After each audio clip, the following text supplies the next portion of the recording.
An eargasm of learning and a no-fuss show. Welcome to the Creative Talk Podcast, where you can learn straightforward topics about branding, digital entrepreneurship, online business, and many more with your charming host, John Santos, along with inspiring entrepreneurs, creators, and thought leaders worldwide. Hello, everyone. Welcome to the Creative Talk Podcast with me, John Santos. And today, we're going to talk about a lot of tips, a lot of values, and a lot more. But this episode is going to be different. Why? I'm going to be switching from English to Filipino kasi itong episode na to is unique. Full Tagalog, full Filipino ang episode na to. Bakit? We have, ito walang bola to ha, our special guest. We have, napakaganda, napaka-humble. Hindi ko maalala yung Tagalog word ng humble eh. Napakaganda. Napakamaganda. Napakabait guys. I'm a fan. An entertainer, reporter before, comedian, actor, now talent manager, content creator with 3 million plus YouTube subscriber. Guys, kilala nyo to. Masyadong sikat to sa YouTube. Our very own. Let's all welcome Mama Ogs, OG Diaz in the house. Welcome po. Welcome.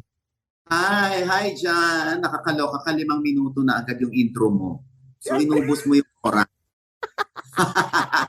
At hindi mo talaga mahagilap yung tamang description o tamang paglalarawan tungkol sa akin. Kaya nasabi mong maganda siya. Oy, kanina ko pa sinasabi yun.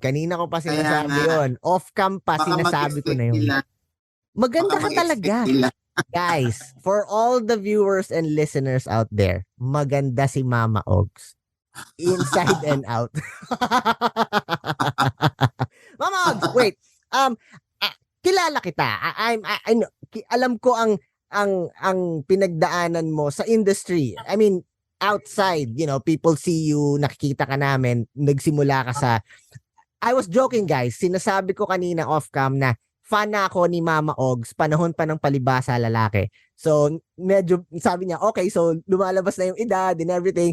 But that shows how great an artist si Mama Ogs. Nagsimula siya as comedian, biglang mga artista, movies, in television. Nagpunta ka pa sa... Yes, oo, di ba? Now, talent manager na. Mama Ogs, bigyan mo kami ng backstory. Paano ka napunta ron? Paano ka nag-jump into pagiging artista tapos ngayon talent manager na successful ka? Okay, so una sa lahat, pag hindi lang ikaw ang nagtatanong sa akin yan, kahit yung mga estudyante na gumagawa ng kanilang parang thesis, ini-interview ako, tinatanong nila kung paano ka nagsimula, ano yung mga shows mo, sinong nakadiscover sa'yo, ganyan. Ang lagi ko sinasagot ay, kaya nga may Google, di ba? Dapat tinatanong nyo sa akin yung wala sa Google. Yes.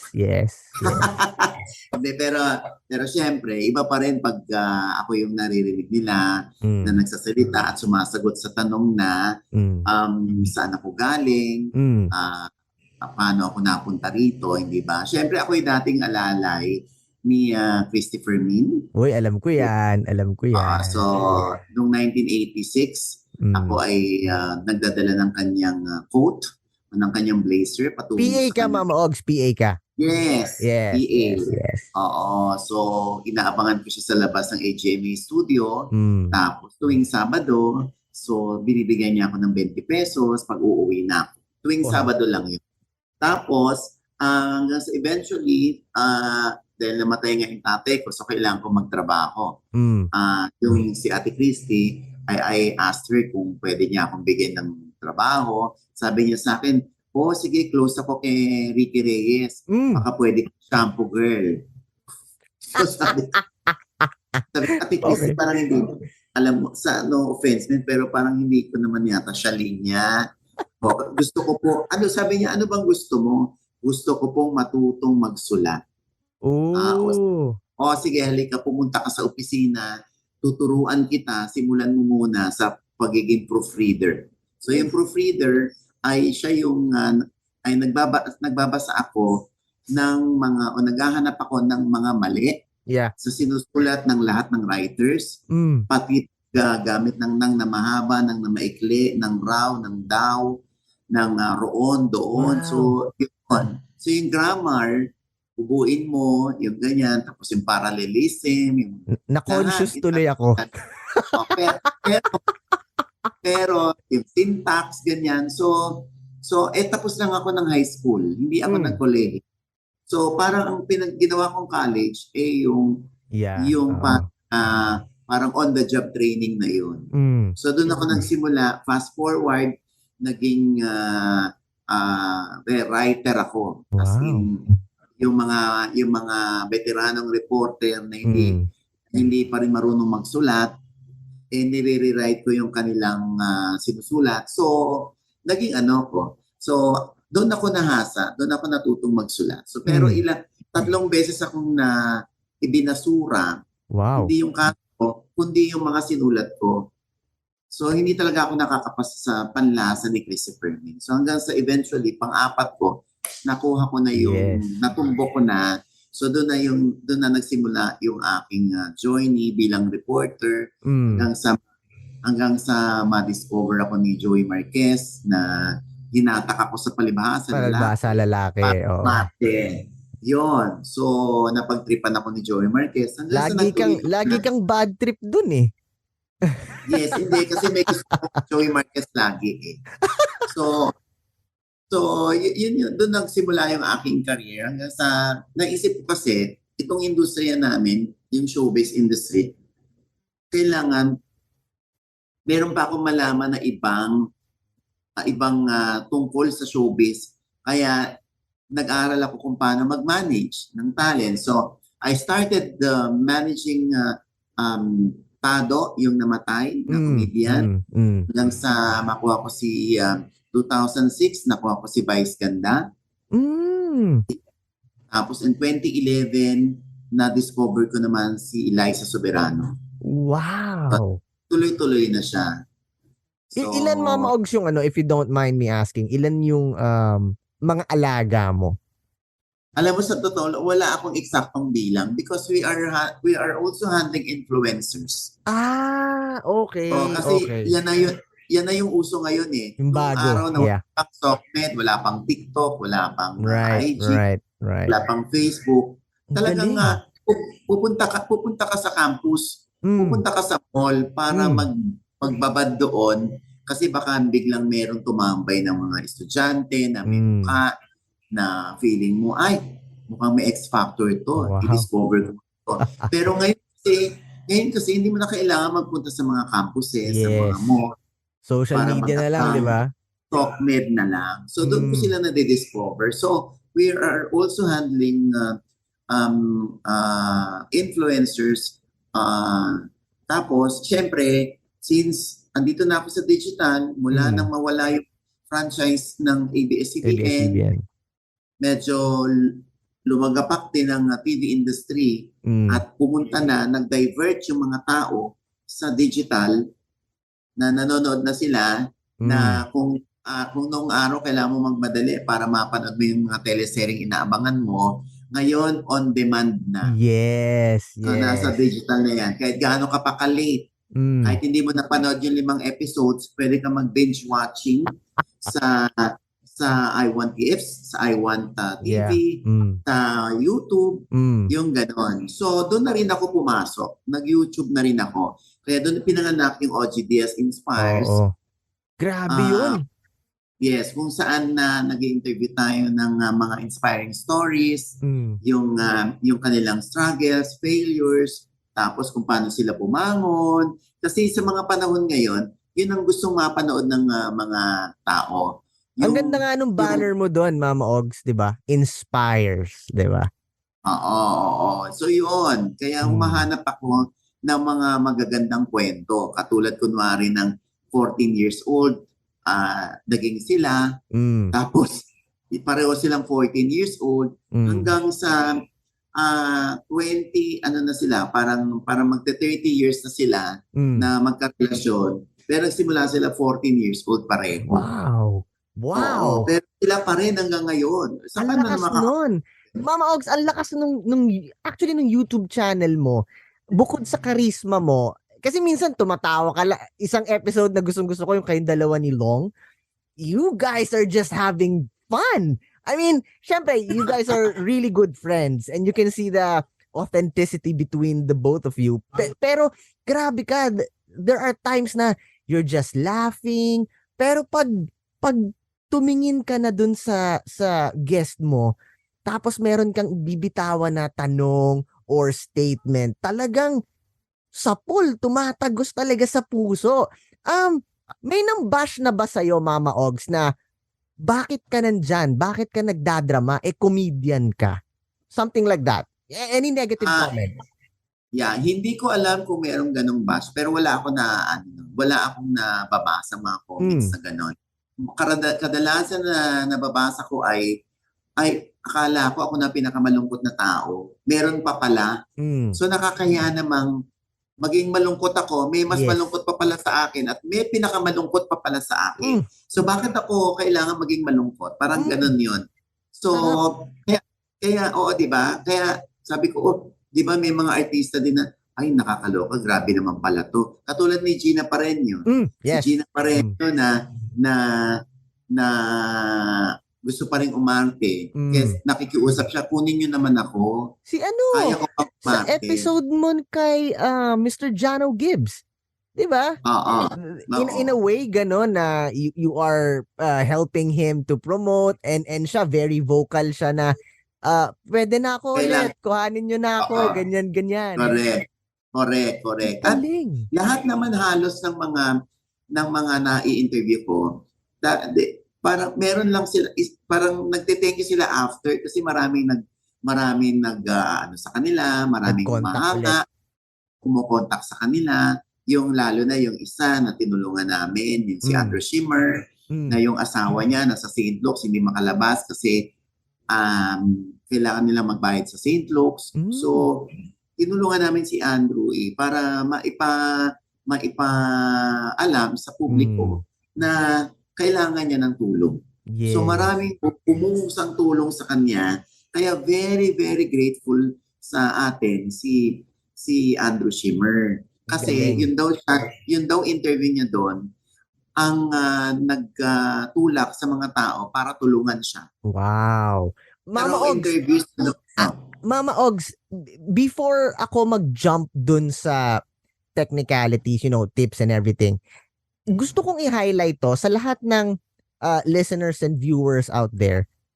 One thing that makes this channel, yung brand ni Mama Ogs, yung YouTube channel niya in particular, successful, is yung puso. Okay? Pag pinanood niyo yung mga episode niya, and I'm not promoting OGDS because si Mama Ogs na yan. Buti nga pinaunlakan niya tayo rito. Pero pag tinignan niyo yung episode niya, mararamdaman mo yung puso. Artista man yan o hindi na active sa industry or normal people out there, mararamdaman mo yung puso. Ngayon, Mama Ogs, may tanong ako dyan. Hindi ko to binigay sa'yo beforehand. Bakit ganun na lang yung focus sa puso ng brand mo? I mean, speaking of like a simple banner, may puso dun eh. Bakit ganun? Bakit ganun ang vibe, ang aura, ang laman, ang essence ng content mo? Okay, kasi kailangan niya, kaya nakalagay doon OGDS Inspires. Kasi kailangan yung aming channel, yung aming YouTube namin ay mag-inspire sa mga tao. Kailangan namin, ako katulad ko, sabi ko, sa panahon ngayon ng pandemya na nakakulong ang mga tao, ano bang gusto nila? Ano bang ginagawa nila sa loob? Nanonood lang sila ng TV dahil wala silang karapatang lumabas. Nung panahon ng kasagsagan ng pandemya, hindi sila makalabas. Isa lang ang pwedeng lumabas sa bahay na kailangan may ID pa mula sa barangay.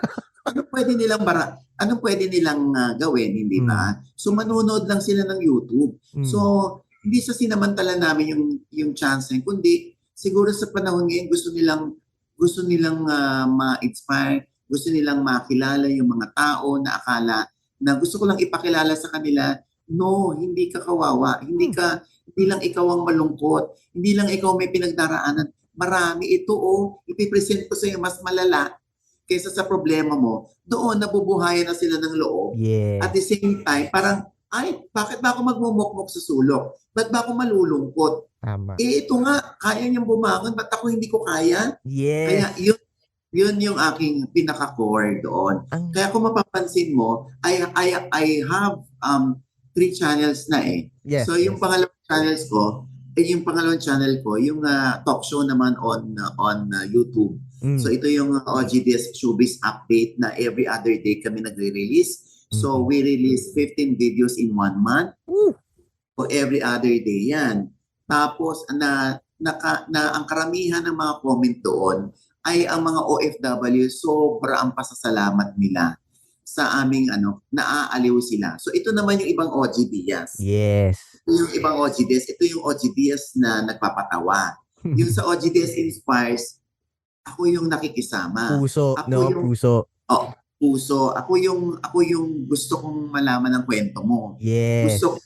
Gusto ko samahan mo ko, ipaalam sa kanila yung kwento mo. Samahan mo ko na mag-motivate, mag-inspire sa mga taong nanonood. Yung ganun, the serious OGDS yun. I love it. Diba? So meron naman ako. So ito naman, yung 3rd channel ko na i-launch ko, yung sabi ko, lagi akong pinadadalhan ng pagkain, ng mga produkto. Wow. Lahat yung tinutulungan ko without asking any remuneration, any fees. Gusto ko kasi sa panahon ng pandemya, nawalan to ng trabaho eh. So kaya gumawa siya ng paraan para kumita. Nagluto siya, kung ano-ano mga ginawa niya, cake, pastries, cookies. Tinutulungan ko yan na sige, may pinadadala na po, ipopromote ko yan. Kung masarap. Pag hindi masarap. So may taste test yan. Oo. Pag hindi masarap, dyan, dinidm ko sila, uy, masyadong matamis, masakit sa lalamunan. Hindi ko siya maisula, hindi ko siya maipost. So padadala nila ako ng bago nilang hindi pa rin, konti pang bawas ng tamis. Okay. Tapos padadalan ulit nila ako, ayan, perfect na, ipopost ko na to. Wow. So kasi siyempre, di ba? Kasi siyempre, alam mo naman ang sandata lang natin dito, kredibilidad. Yes, so, yes. Kung yun mawawala pa, sino pa magtitiwala sa akin? Siyempre, it's your brand. Your brand is at stake, ika nga, di ba? Correct. Kaya yun ang inaano ko. So, iba-ibang version ni OGDS. Nice. I love that. Different versions. Correct. Kaya nga ito nga OGDS TV, iba naman to. Ito naman yung mga lulusob kami sa mga negosyo ng mga artista. Tapos tatanungin namin bakit mo itinayo yung business na yan? Hilig mo ba talaga yun o nainggit ka lang sa iba? Kasi successful sila, ikaw gusto mo lang silang kopyahin o baka may backstory ko nung araw nagtitinda ka. Ito tinitinda mo. Yung mga concept na ganyan, Mama Ogs, galing yan sa'yo? O is it your team who give like pitches and everything? Well, most of the content sa akin, idea ko rin yun. Kasi syempre, nilalagay ko yung sarili ko. Itong laging tatanda ng mga content creator. Dapat ilagay niyo yung sarili ninyo bilang manonood.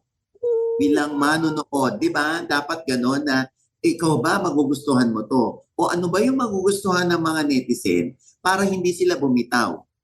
Na kahit mag-skip sila ng ads, alam mo yon, tatapusin nila yung buo. Dahil merong algorithm yan, merong analytics yan kung tinapos ba nila yung video, di ba?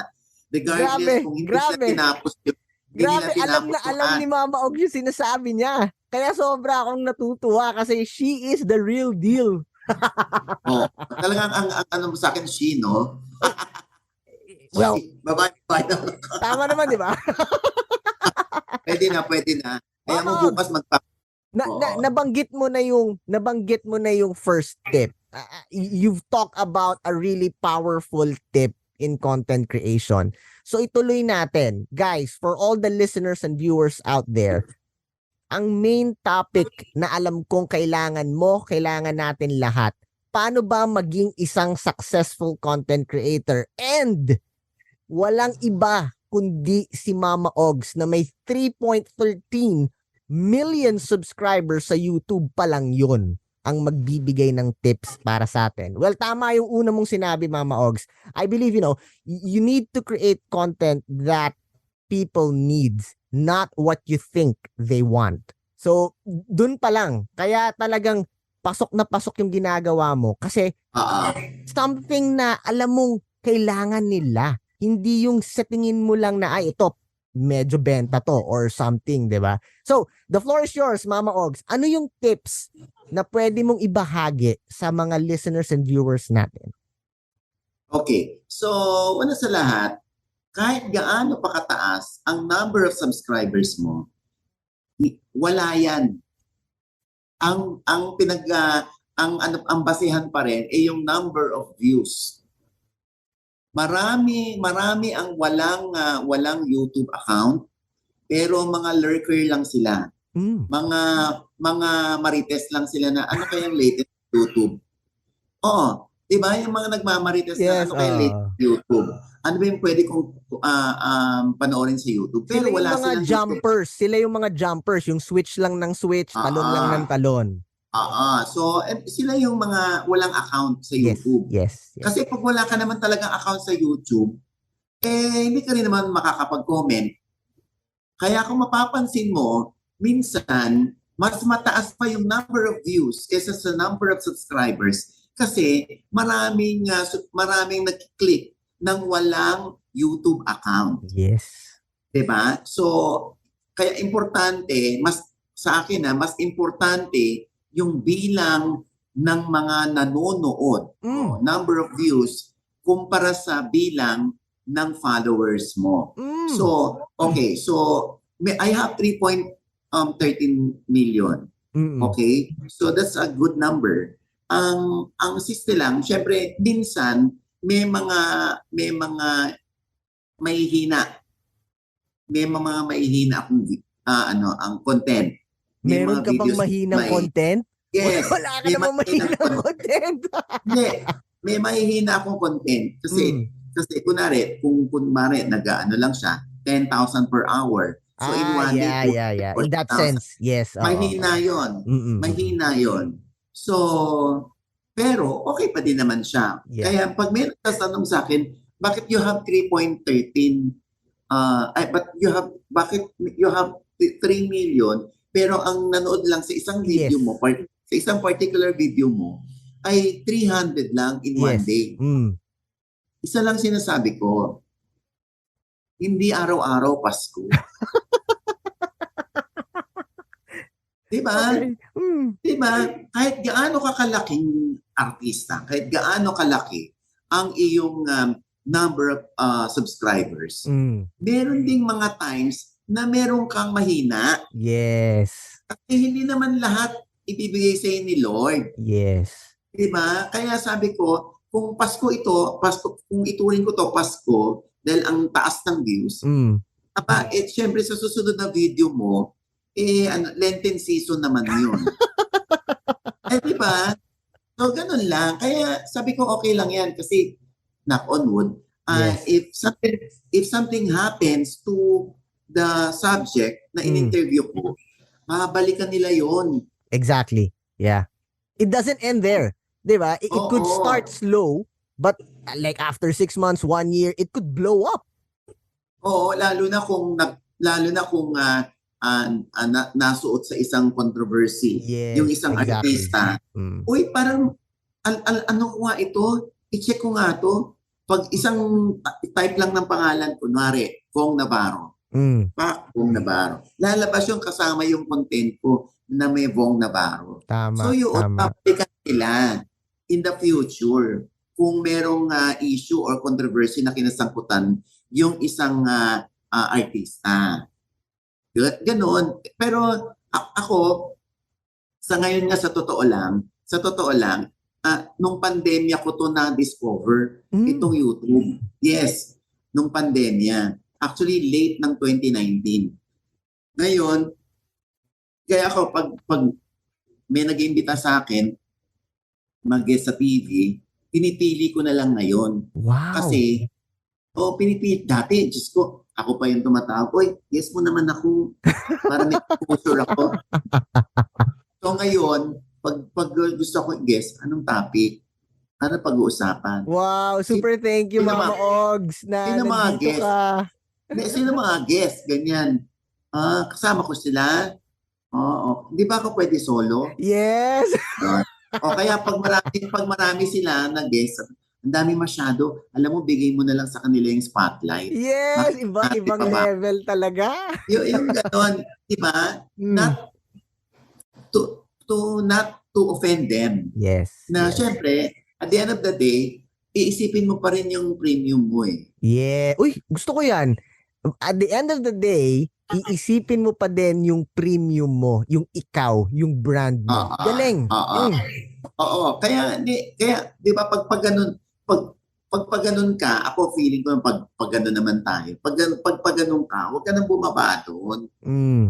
Huwag ka nang bumaba. Huwag ka nang bumalik. Galing. Kung dati ginagawa mo mga katsipan,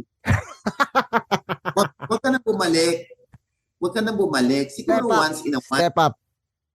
Mag-step up ka, level up ka. Pero kung gusto mong bumalik sa dati, wala namang problema yon because gusto mo lang, na-miss mo lang, or gusto mo lang mag-recharge, o yung para balikan yung dati kasi gusto mo lang bumalik sa dati mong core, or tumapak ulit sa lupa. Yun, pwede mong balikan yan. Wala namang for as long as alam mo kung paano siyang dalhin. Kung paano mo siya i-justify, kung bakit mo siya binalikan ulit. Diba?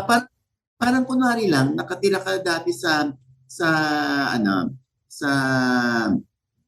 resettlement area. Dati dati kang squatter, kumbaga, tinatawag nila. Tapos naging successful ka. Ikaw ba, babalik ka pa doon? Oo nga. Hindi ka na babalik. Oo. Bumalik ka lang doon tuwing Pasko para regaluhan sila. Yes. Woo! Lakas! Tapos alis ka na ulit. Di ba? So, yung ganon. Pero hindi mo sila kinakalimutan. Yes. At ang laki ng naitulong sa'yo nung dati mong buhay para ma-achieve mo to ngayon. So, ganon lang. Ang sarap niyan. Ang sarap niyan. Nakikinig ako sa'yo, Mama Og, and ako mismo na-inspire na mo motivate. How much more all our listeners and viewers out there. Ang lakas niyan. Solid. Correct. Kaya nga alam mo si Vice Ganda, naintindihan ko siya eh. Dati, nung kasagsagan ng mga comedy bars, pero Vice Ganda na siya sa TV. Right. Dati sabi niya, gusto kong mag-show ulit sa comedy bar. Why? Sabi ko, bakit gusto mong bumalik? Gusto ko lang magmura. Kasi hindi ko siya nagagawa sa TV. Okay. Gusto ko lang mag-recharge. Right. Gusto ko lang bumalik sa dati ko. Kasi baka doon may makita akong joke na pwede kong dalhin sa TV. Kaya siya, di ba, kung art, di ba, parang paborito mong art, ulam. Kung kare-kare, hindi ka pwedeng magsawa sa kare-kare kasi paborito mo. Pero araw-araw pang kainin ng kare-kare, magsasawa ka rin, maghahanap ka rin ng tuyo. Tama. Di ba? Maghahanap ka rin ng tinapa. Kasi nakumay ka sa kare-kare. Diba? Yes. Yun ganun. Kaya minsan maiintindihan mo yung tao kung bakit sila bumabalik sa dati nila. Kasi gusto nilang tumapak ulit doon. Gusto nilang hipuan dati yung magaspang. Diba? Ang sarap nun. Sobrang... Puro makinis lahat yung hinahawakan mo ngayon, mamimiss mo rin yung magaspang eh. Yes. Babalik ka. Yeah. At pag bumalik ka doon for a couple of, a small amount of time, lagi kang may matutuklasang bago. May matututunan ka. May marirealize ka, marirecharge ka, marirejuvenate ka, di ba? Correct. Kaya nga, di ba, parang babalik ako sa squatter. Sabi sa dati kong bahay, taray, meron ng may tindahan na pala rito. Aba, may internet cafe na pala rito. Aba, ang mga bata pala ngayon, dati naglalaro lang ng piko. Ngayon, nakahilera na doon, nag-ML. Okay. So, yun mismo mga katotohanan nakikita mo ngayon. Ito na mga kabataan ngayon. Ito na talaga ang Gen Z, no? So meron kang baon. Yes. Para pagdating ng kwentuhan, para pagdating ng nagkakape-kape kayo o nagiinom-inom kayo, meron kang baon na kwento. Hindi yung basta ka lang nakikinig. Yes. Kasi ikaw mismo, nag-immerse ka doon. Yun. Diba? That's the word. You immerse ka, nag-immerse ka talaga. Kaya important. Kaya nga, di ba, sa pag-arte, lagi kong tinuturo ito sa acting workshop. Na pag meron kayong tinanggap na isang character, katulad kunwari, sa basurero ka sa isang teleserye. Pag basurero ka sa isang teleserye, mag-immerse ka. Mag-immerse ka, pumunta ka dun sa Smoky Mountain. Kung gusto mo, makitulog ka dun sa isang bahay. Tama. Para lang maramdaman mo na iba pala ang lamok doon. Yes. Para maramdaman mo kung gaano ka para totoo yung expression mo dun sa role. Kasi first hand mo siyang naramdaman, 'di ba? Correct. 'Di ba? Sa totoong buhay hindi ka naman basurero pero naramdaman nila. Yes. Kaya pagdating mo sa teleserye sa taping, pag may mali doon, ay sandali, pumunta ako sa Smoky Mountain, hindi ganito yun na. Yes. Iba yun. Tama. Meron kang baon. Meron kang contribution. Hindi ka lang basta artista. So, iba pa rin pag ikaw mismo ini-immerse mo yung sarili mo sa isang bagay o sa isang sitwasyon. Kasi, pag ini-immerse mo yung sarili mo sa mga sitwasyon, ang tendency, hindi ka man lalait na iintindihan mo o pilit mong iniintindi ang sitwasyon ng bawat tao. Alas kasi yan. Wala ka dun sa sitwasyon niya. Ang arte-arte naman dito. Diyos ko naman. Diyos ko, wala namang amoy, nababahuan. Di itatanong mo sa kanya, ba't ka nababahuan? Ba't masyadong matalas ang pang-amoy mo kasi sa akin? Tapos meron palang backstory yun. Yes. Hindi kasi nung araw, na-ospital ako for 4 months. Tama. Lagi amoy yung ospital. Diba? Kaya dapat aalamin mo lahat ang mga eksena sa buhay nila. Aalamin mo lahat kung bakit sila ganyan para mas maintindihan mo. In a way, it will teach people like you and us to be more humble and, slow to judgment, 'di ba? Yan ang nakikita ko dun sa kinikwento mo na sa kabila ng lahat, syempre initial reaction mo, it could be something negative or something positive, but there's always a story behind it. May pinanggalingan yan. May root cause yan. At yun dapat yung, may backstory. Yun dapat yung, it's either matuklasan mo o maramdaman mo para lalo mong mas maintindihan yung taong nakapaligid sa'yo. Exactly my point. Kaya nga, ako, ang lagi kong katwiran, pag ikaw nabuwisit sa isang eksena, sa isang sitwasyon na nakita mo, pag ikaw nabuwisit, kasalanan mo yan sa sarili mo kung bakit ka nabuwisit. Kasi pinili mong mabuwisit. Pero kung yung nakita mo sa harap mo, ay pilit mong tutuklasin kung ano ang dahilan, kung bakit siya nangyari, kung bakit ganun ang nakita mo.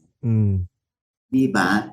Mama Ogs, ano yung pinaka maipapayo mo sa mga content creators ngayon? Ito pwede itong mga artista na nagta-transition from traditional TV or radio to new media, social media, like you.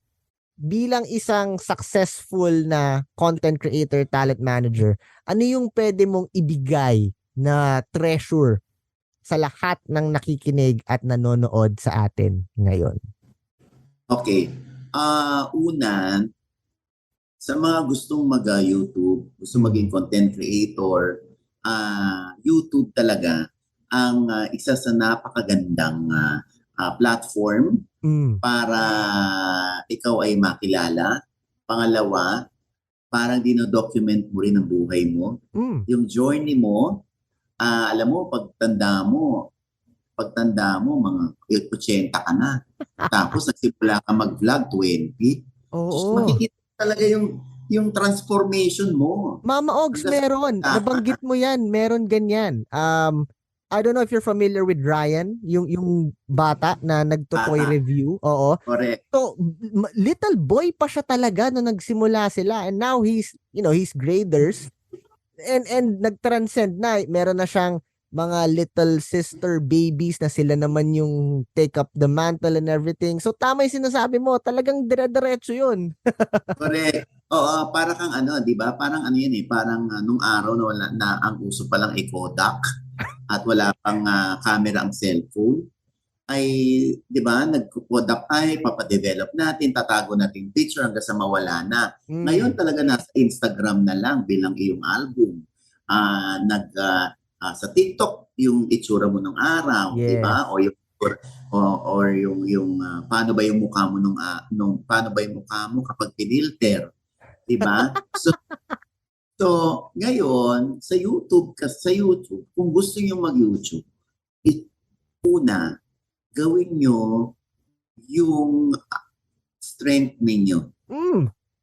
Kung saan kayo matalino, kung saan kayo talented, kung saan kayo marunong,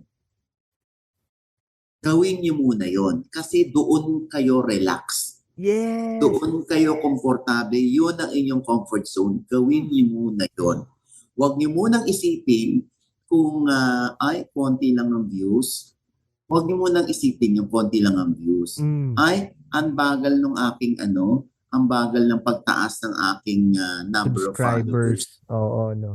Pag inunahan kayo ng ganyan, ng lungkot, kasi nag-expect kayo ng too much, bibitaw talaga kayo. Yes. Pero kung sa una pa lang, ang pinaka-purpose ninyo ay mailabas nyo lang kung ano yung talent ninyo. Through a content. At wala kayong pakialam kung may manonood or wala, kung may magsasubscribe o wala. Mas natututo kayo. Right. Tapos habang as days go by, habang nagdaraan ng panahon, nalalaman ninyo kung ano yung kulang ninyo. Yes. Nalalaman ninyo kung ano yung may nag-comment kasi dun sa babae na sana i-prank mo yung mami mo. Sana tanungin mo yung mami mo kung bakit ka nakakatawa. Right. Kung saan pinaglihi. Tapos ginagawa niyo na yung suggestion nila. Yes. Tapos, eventually, nararamdaman niyo na alam ko na kung anong gusto ng audience ko. Exactly. Yun ang ibibigay ko. Tapos, pag naka-jackpot kayo, na viral ang inyong post sa YouTube, ay, ito na nga yung gagawin kong madalas muna. Kasi dito pa lang nila ako nagustuhan. Yes. So, doon. So, hindi yung ano kayang maganda. Kaya kadalasan na e-encounter ko ng mga na mga gustong mag-YouTube pero nawawala ng gana, nawawala ng yung parang wala silang adrenaline para mag-YouTube. Right. Ang lagi nilang problema, hindi kasi ako marunong mag-edit eh. Wala kasi akong kamerang maganda eh. Hinahanap agad nila yung kulang. Right. Hindi nila ina-appreciate kung ano yung meron sila at doon muna sila magkakasya. Alam mo ba, Mama Ogs, sinabi mo yan, I just remembered when I started the podcast. Ganyan-ganyan din ako. But I always have this saying, recognize what you have. Na kung anong meron ako, I started using an old Samsung phone and an earphones. Wala lahat. And only that. And I'm happy with it, kahit may mambash or whatever, buti na lang wala. But my focus was just sharing what I love, sharing who I am, and something that people would learn from and change their lives. And that's very powerful and that's very true. Thank you, Mama Ogs, for sharing that.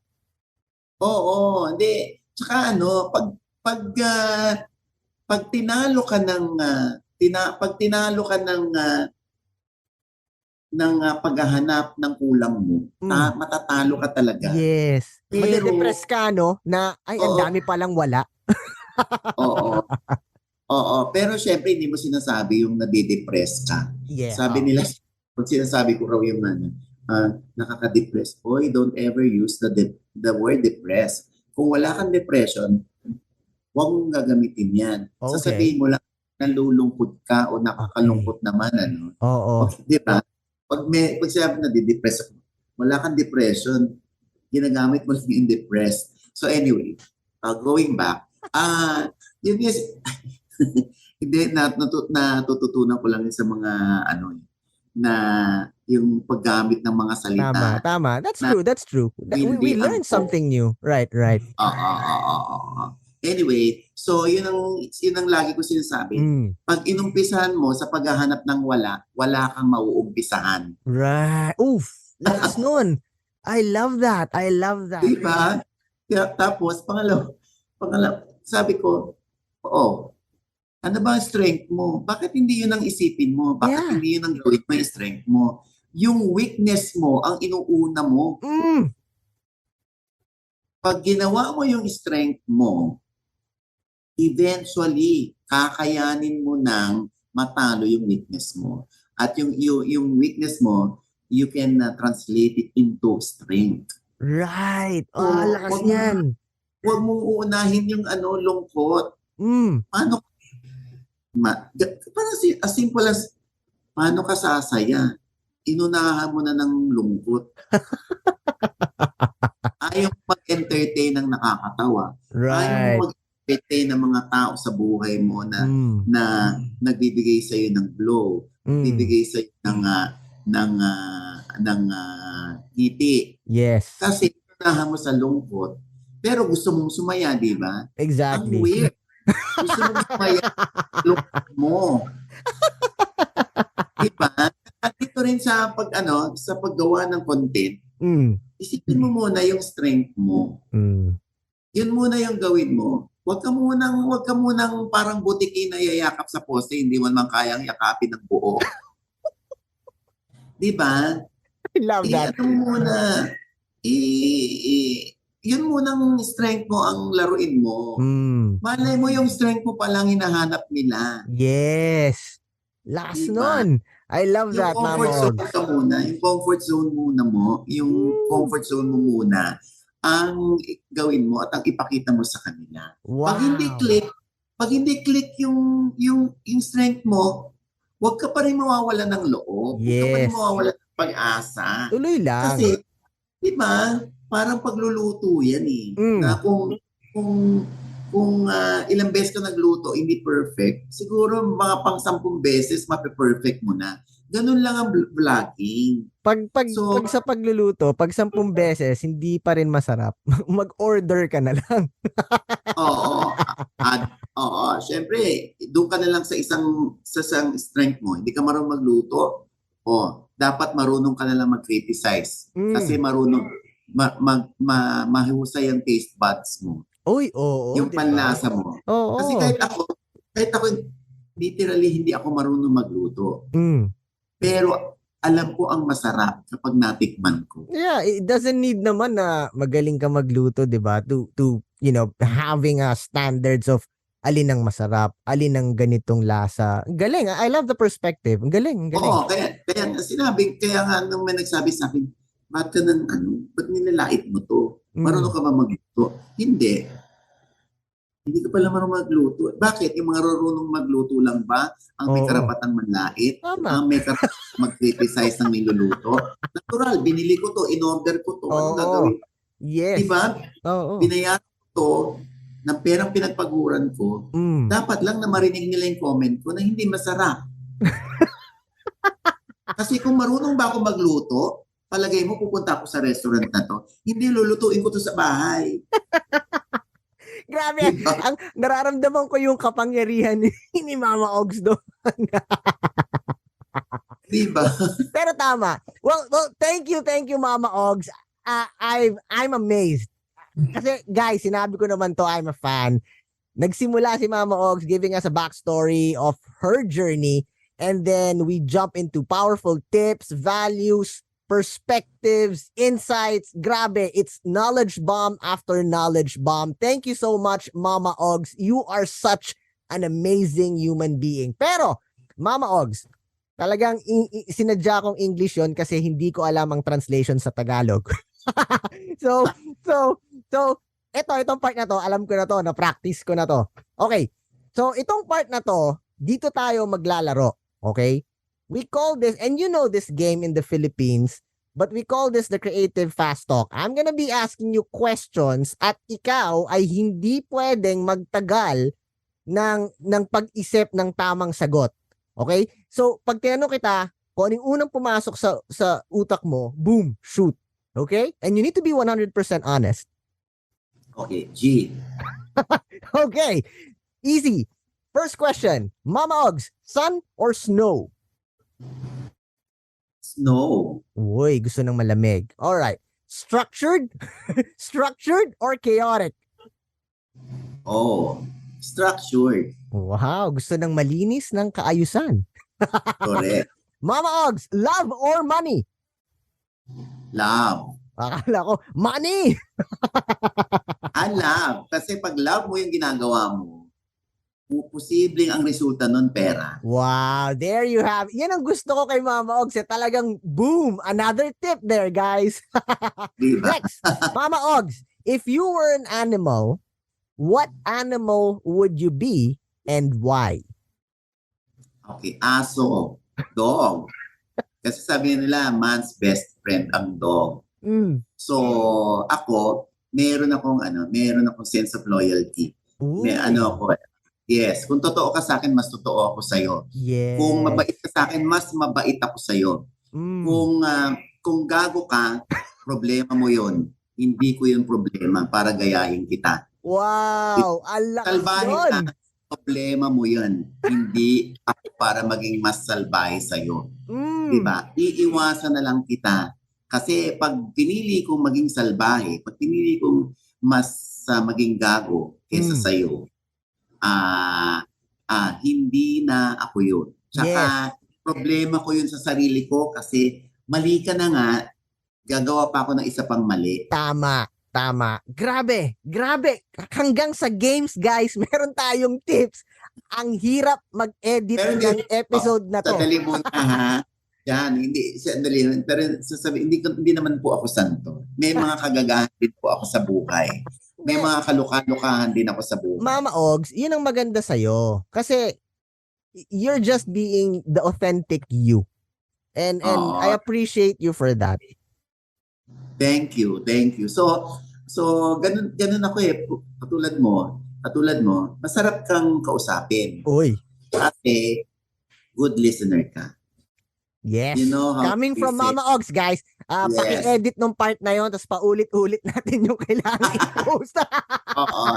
Kasi alam mo, may mga iba na hindi marunong makinig, kaya nakakapagod magsalita. Pero alam mo, Mama Ogs, that's the essence of an interview. Kailangan matuto kang makinig, not because you need to, but because you love to listen to someone's story and journey. Sinabi ko to sa'yo, and that's not recording yet, 'di ba? Yung off-cam kanina.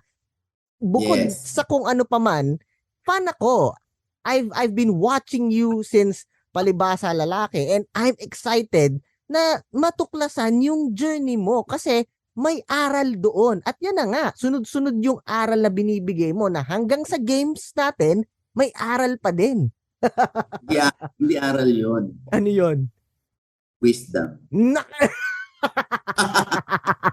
I like that. Next question. Mama Ogs, popcorn and movies or dinner and dancing?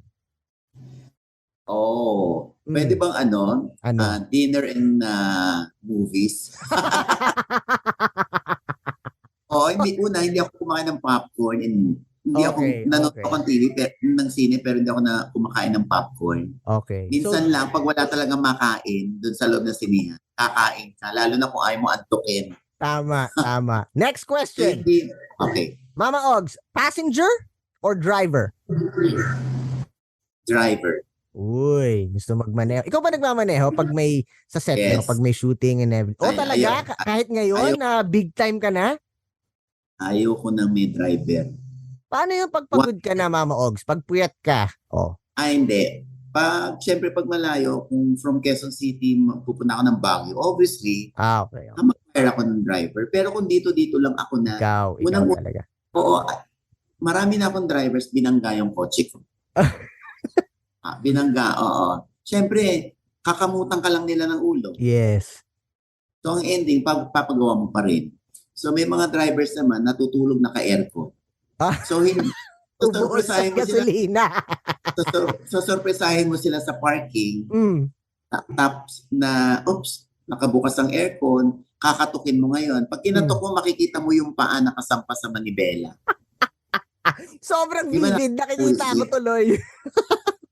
Nakakapuisi, di ba? Tapos, pwedeng walang aircon na nakatutulog ng ganon. Pero pagpasok mo, amoy ito yung pawis. So, syempre, hindi mo naman sila masisi. Saan sila matutulog? Tama. Diba? Kaya lang yung akin, sabi ko, wag na, kasi lagi ako nabubuisit. So, alam kong kasalanan, mabuisit yung sarili mo. So, ikaw na lang mag-drive. Ikaw na lang. Okay. Oo, para, ang nakakaloka pa, pag nung may driver ako, lagi kong intindi, kasi pwedeng busog ako. Bigla ko na alam, ay, kumain na ba yung driver? Baka namatay na sa gutom yun.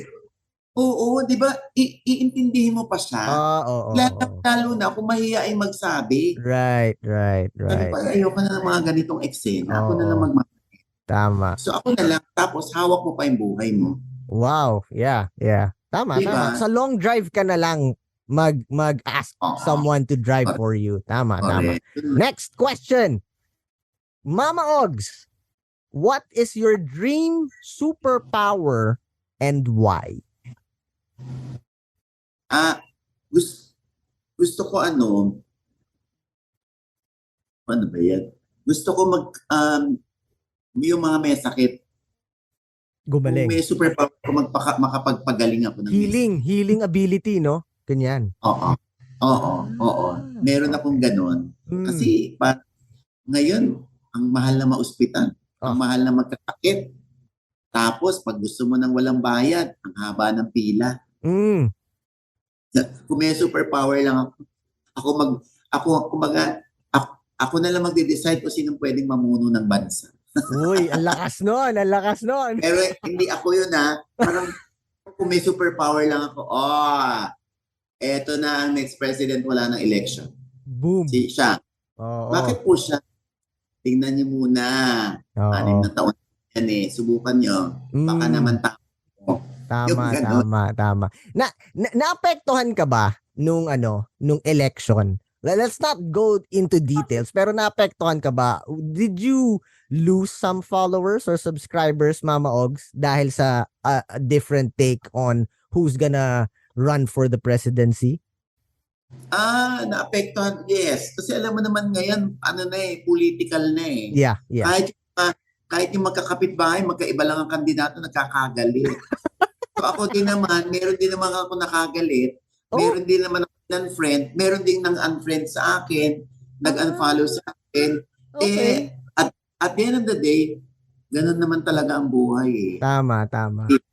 Pero, meron din naman mga na in-unfriend ako. Tapos lumapit sa akin. Ba't ka lumalapit? Hindi, kasi lang ako, baka pwede mo naman ako matulungan. Pagkatapos mo ko i-unfriend, hindi kang tulong sa akin. And then? Tapos sasabihin ko, akala ko ba maunlad ang buhay mo? Dahil nanalo yung kandidato mo. Sino yan? De, joke. Hindi, di ba? Okay. Akala ko dahil pinukpok mo yung yung kandidato mo. Dapat lang, no? Dapat parang good clean fun lang. Without politics. Again, it's easier said than done. Pero dapat friends, respect, love. Dapat yun lagi ang nangingibabaw kasi bandang huli, that's all we need, right? Ako wala nang ganyan ngayon. Oo Kaya nga. nga, Pausuhin dito lang- natin, Mama Ogs. Pausuhin natin. di ba? Ito lang naman na uso yung salitang cancel culture. Ah, Di ba? yeah. Culture. Oo, sobra dito yan. lang. Di ba? Yung parang, ito lang sinuportahan ko, ayaw yun sa akin. Okay. Right. Di ba? So, ganun din sa akin. Meron din akong ganyang ganap. Pero wala akong pakialam. Yes. Kung ayaw nyo sa akin, okay lang, nagbabawas naman ako ng friends eh. Ang dami na Well, idagdag mo ko dyan, Mama Ogs. Next question, Mama Ogs. Ito, ako, interesado ako malaman to kasi, syempre, you are traveling sa different countries, different experiences. What is the weirdest food you've tried so far? weirdest food. Yung talagang natigilan Alam ka mo, na, what? Doon sa ibang bansa o dito lang din sa Kahit Philippines? saan, Mama Ogs, ibang bansa or dito. Oo. Hindi ko talaga makain yung palaka. Oh, di ba may fried niyan? Oo, pero hindi ko talaga siya makain. Bakit? Ano ba yan? Ba't ako kakain ng palaka? Hindi. Yun nga lang What's the taste? What's the taste? Parang Hindi ko alam. pag alam mo ba na palaka, would you parang, this is not meat, this is not chicken, this is not pork. Masisense mo ba na ganun? Hindi. Basta, makita ko lang itsura, ayoko.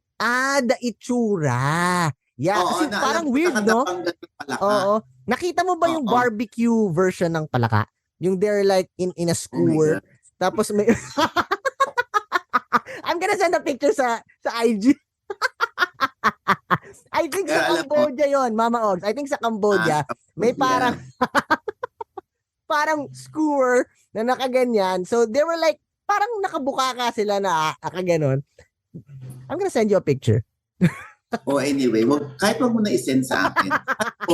Kahit hindi ako kumakain ng palaka. Sawa na ako sa mga taong palaka. Uy, ano ang taong palaka? Honestly, I don't know. Okay, ang taong palaka ay yung mga etsuserang frog. Ano yung etsuserang frog? Yung mga palaka, pag sinabi dito sa atin na palaka ka talaga. Yung palaka, yung exage ka, yung sinungaling ka, plastic ka. Plastic, ganon yung palaka. Mapaggawa ka ng kwento. Uy, di bad trait pala yan pag sinabihan kang etsuserang palaka ka or palaka ka. Ganon. Nako, palaka yan, palaka. Ganon. Nako, okay. Ano yan? Etsusera yan. Ano yung etsusera is making kwento, di ba? Gumagawa ng kwento. Gumagawa ng kwento. So, gumagawa ng kwento plus the palaka, napakapangit na trait nun. Palaka. Kaya nga hindi ko alam bakit inano siya, bakit inihalintulad siya sa palaka yung exaggerated. Oo nga no. Bakit niya kaya? Yung hindi naman totoo pero pinalala. Nako, ang daming palaka. Marami ka bang kilalang mga etsuserang palaka? Oo, Diyos ko, yung mga kokak ng kokak. Mga kokak ng kokak. I love that. Pero alam mo, minsan nagiging palaka rin ako sa mga taong palaka.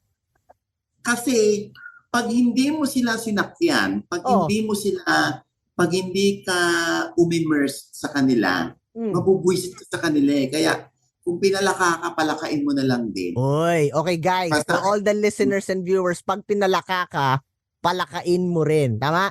Oo. Kasi kung totoo ka naman sa akin, alam naman palakain kita. Maging ako sa'yo. Siyempre, magiging totoo rin ako sa'yo. Kasi totoo ka sa akin eh. Tama. Pero palaka ka at ayokong mabuisit, sige na, pagbibigyan kita, papalakain din kita. Tama. Oy, ang ganda niyan. Guys, pag pinalaka ka, palakain mo din. Diba? Diba? Next question, Mama Ogs. Ito pwede itong maging something serious depending on how you take the question, okay? If you have the power to bring back someone back from the dead, who would it be and why? Kung may kapangyarihan kang ibalik ang yumaon, tama ba? Ang yumaong someone, kahit sino, it doesn't need to be your relative. It doesn't even need to be real, parang fiction. Kung kahit sino na pwede mong ibalik sa mundo ng mga buhay, sino ang pipiliin mo at bakit? Okay, alam mo, dalawa. Okay, go. Yeah. Dalawa. One is Rico Yan. Two is AJ Perez. Sino po yung pangalawa, Mama Ogs? AJ Perez. AJ Perez and Rico Yan. Yung namatay sa aksidente sa Pangasinan, si AJ Perez. Yeah. Si Rico Yan naman ay namatay sa Bangungot. Yes. Oo, so silang dalawa ang gusto kong mabuhay. Kasi una, mga bata pa sila. Pangalawa, mababait na bata. Parang natapos na agad ang mission nila sa mundo. Mabilis. Lalo yung kay Rico Yan, di ba? Exactly, di ba? Yun, kasi silang dalawa iniyakan ko ng todo. Close kayo, Mama Ogs, kay Rico Yan, tsaka kay AJ. Yes, sobra. So, iniyakan ko silang dalawa ng todo na makikita nga lang nila, ano ba to? Jowa ba to? Ni Rico Yan. Tinalo pa yung pamilya. Ganon. Baka maraming palakaron. I love that. There you have it, guys. An amazing experience with the one and only, very beautiful, very humble, very intelligent, full of wisdom, Mama Ogs, OG Diaz. Thank you so much, Mama Ogs. Mama Ogs, feel free to promote anything you want to promote, your social media accounts, projects. The floor is yours. Okay, maraming salamat dyan sa iyong pagpili sa akin na ma-guest dito. Sa totoo lang, ang dami kong hindi pinagbibigyan dahil hindi ko gusto yung approach ng pag-iimbita. Ikaw, pinukaw mo yung attention ko. Wow! Hindi dahil gwapo ka. Yes! Ay, pakikat talaga to. Dahil hindi, maganda lang yung approach. Sabi ko, ay pagbibigyan ko to. Kasi, sandaan mo, pag lahat pagbibigyan ko, nawawala na yung mystery. So, kailangan lang pili ang pinagbibigyan. Kasi kung tutuusin, kung may pagbibigyan ako between you and Boy Abunda, I'll go for Boy Abunda. Because Boy Abunda yun. Yes. Sino ba si Jan? Yeah, wala diba? naman. Pero, ano yun gusto ko yung approach. So, kaya ako nagbigay. Feeling ko mayroon ako ma-share. At marami kang na-share.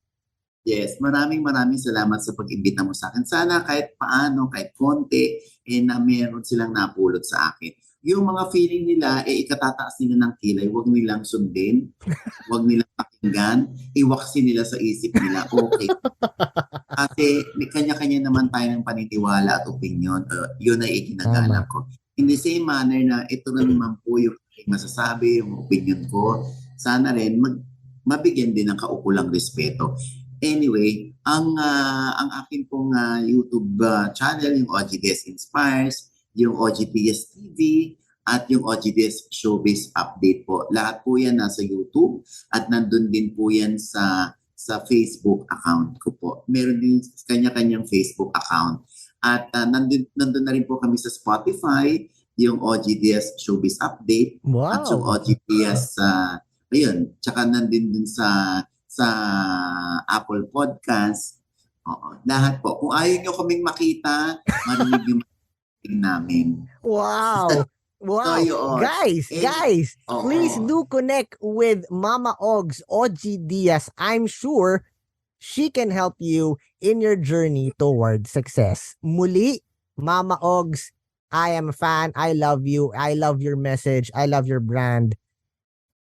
Push forward and spread love, kindness. Always remember, guys, have a positive outlook in life. Smile. God bless. Bye. Bye. Thank you. Thank you for being with us here on the Creative Talk Podcast. I'm your host, John Santos. Don't forget to listen and subscribe on your favorite podcast platform. See you again, always.